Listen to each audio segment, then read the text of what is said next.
So as an Irish man who is loyal to his country, who would serve his country to his death, and would die for his country, I say, and I say it so loudly, that I am so disgusted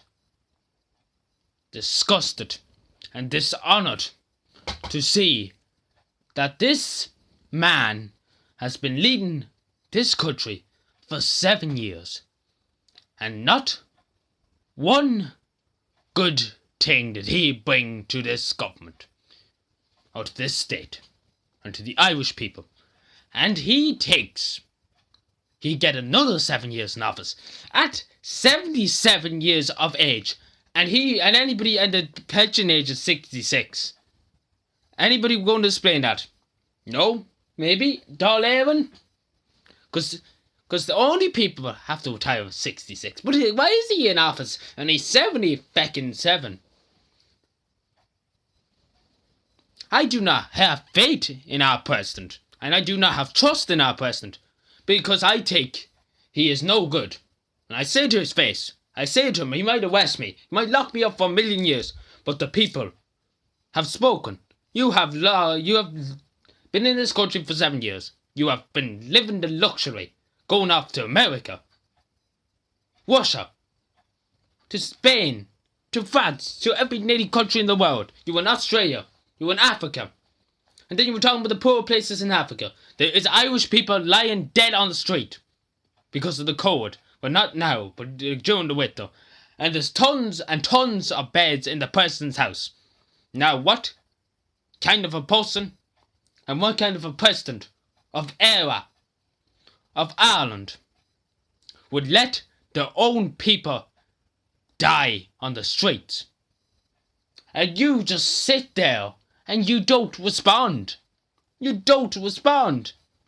Half of the country could be destroyed in a nuke, and you still wouldn't respond.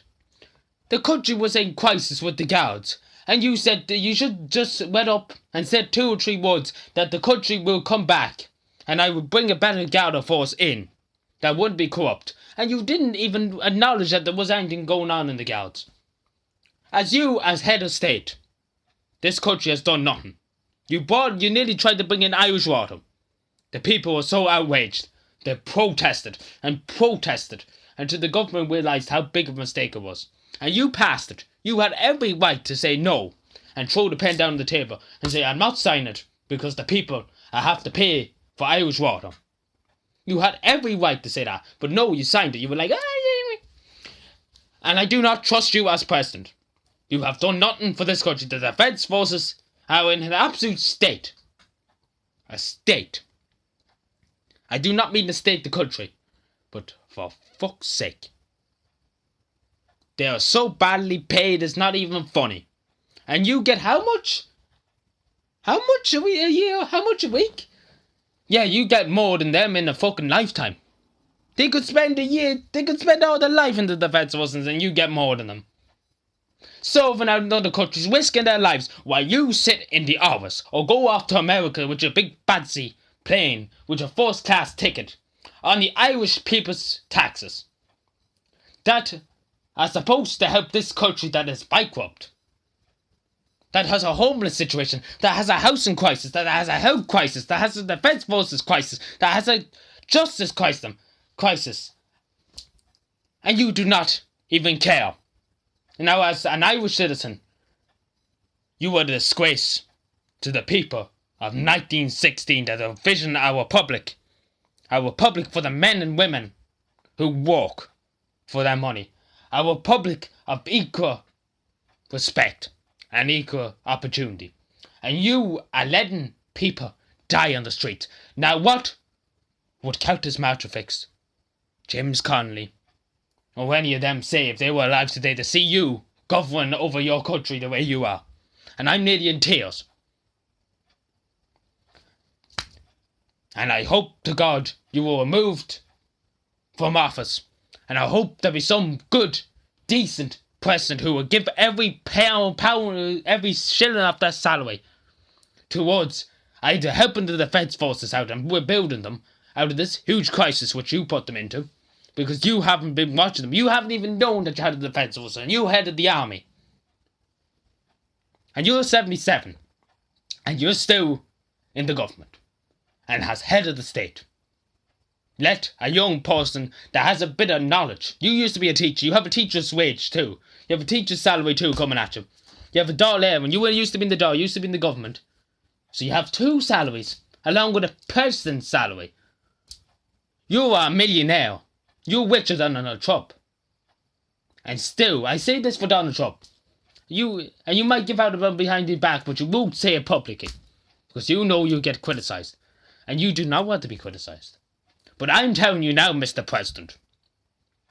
Did the Irish people want action? And if you're going to give action, then do action. And we vote you back in. If you're going to stand there gawping at us.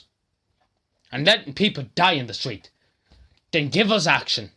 And we'll vote you back in. If not, we'll kick you out of this country and you can stay in America with your big salaries.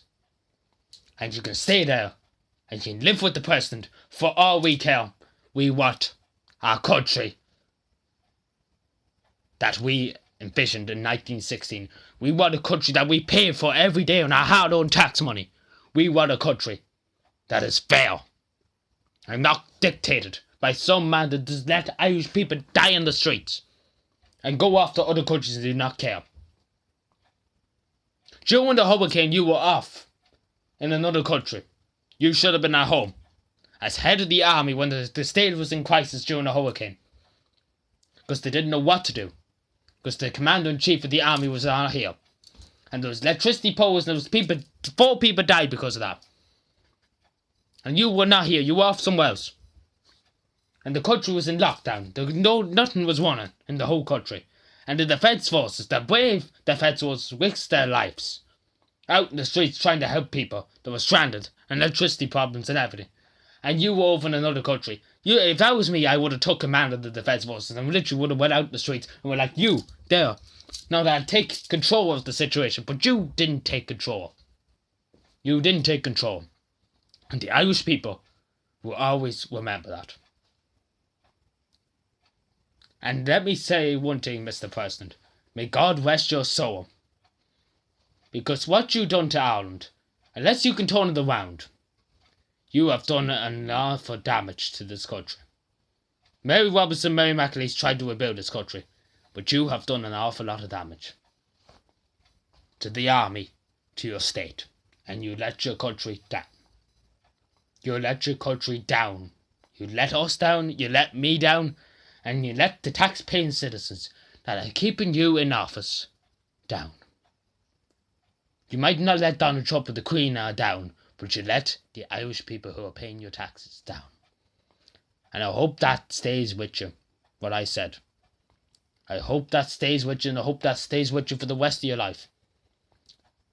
Unless you can turn around, we give you every opportunity to turn yourself around. You have another few months or a year before we elect another president. But just do something. Do anything. We help the army back to its better self. Do something in the House of. Do something. You're the head of the state. You're the highest office in the land. And you can't do anything. So please, in the name of God and all the dead generations for all that died in 1916, will you please do something for Ireland and not for the rest of the world? Thank you.